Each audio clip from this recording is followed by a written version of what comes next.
हनुमान रामायण कथा के सबसे अहम पात्र कहे जाते हैं। हनुमान जो कि पवन पुत्र कहे जाते हैं, श्री राम के सेवक थे, जिन्होंने अजीब अपने स्वामी श्री राम का साथ निभाया और अपने सेवक धर्म की मिसाल कायम की। हनुमान जी ने स्वयं श्री राम के संकट हरे थे, इसलिए उन्हें संकट मोचन महाबली हनुमान कहा जाता है। हम सभी जानते हैं कि हनुमान ब्रह्मचारी थे, लेकिन कथाओं में कई तिथियों में पाया गया है कि हनुमान जी का एक पुत्र था जिसका नाम मगरध्वज था, जिसकी माता एक मछली थी और मगरध्वज भी हनुमान की तरह वानर और अति बलशाली था। कैसे बने हनुमान मगरध्वज के पिता? क्यों कहा हनुमान का अपने ही पुत्र से युद्ध एवं शक्ति में सम्मान होते हुए दोनों में से कौन जीता यह युद्ध, जाने विस्तार में। वनवास काल के दौरान जब रावण सीता का अपहरण कर लेता है, तब सीता की खोज में श्री राम की मुलाकात हनुमान जी से होती है और वे सीता के खो जाने की कथा हनुमान को सुनाते हैं। जब हनुमान और उनके सखा सुग्रीव और उसकी वानर सेना सीता की खोज में श्री राम एवं लक्ष्मण की मदद करते हैं। बहुत प्रयासों के बाद जब श्री राम और उनके साथियों को यह पता चलता है कि सीता का अपहरण लंकापति रावण ने किया है, तब वे हनुमान को समुद्र पार सीता की खोज में भेजते हैं। हनुमान मायावी थे।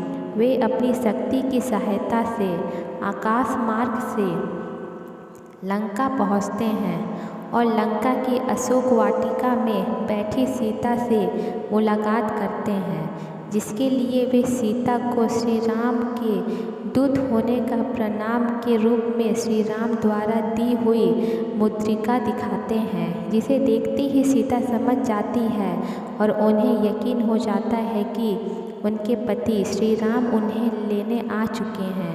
हनुमान सीता की खबर लेने के बाद अशोक वाटिका में लगे वृक्षों के फल खाकर अपना पेट भरते हैं और पूरी अशोक वाटिका को उजाड़ देते हैं। तब रावण के सेना के राक्षस हनुमान से युद्ध करते हैं, लेकिन कोई उन्हें पकड़ नहीं पाता। जब उन्हें रावण का पुत्र मेघनाथ पकड़ने जाता है और पकड़कर दोबारा में रावण के सामने बंदी बनाकर लाता है, तब हनुमान को सभा में बैठने के लिए स्थान नहीं दिया जाता, इसलिए वे अपनी पूंछ का सिंहासन बनाकर बैठ जाते हैं। उनके ऐसे उपद्रव के कारण रावण उनकी पूंछ में आग लगाने को हुक्म देते हैं और सभी सेना मिलकर बड़ी जोरदार के बाद हनुमान की पूंछ में आग लगाते हैं, जिसके बाद हनुमान किसी के काबू में नहीं आते और उड़ उड़ कर सारी लंका में आग लगा देते हैं। अंत में वे अपनी पूंछ में लगी आग को बुझाने के लिए समुद्र में जाते हैं और उसे समय ताप के कारण उनके शरीर से बहता पसीना समुद्र में जाता है, जो कि एक मछली के पेट में चला जाता है और उससे मछली गर्भ धारण कर लेती है। कुछ समय बाद उस मछली को पाताल के राजा हरि रावण के सैनिकों द्वारा पकड़ा जाता है और उसे काटने पर उन्हें वानर के रूप में एक शिशु मिलता है, जो कि बड़ा बलवान होता है, जिसका नाम मगरध्वज रखा जाता है। उससे पाताल के राजा हरि रावण के द्वारा पाताल का द्वारपाल बना दिया जाता है।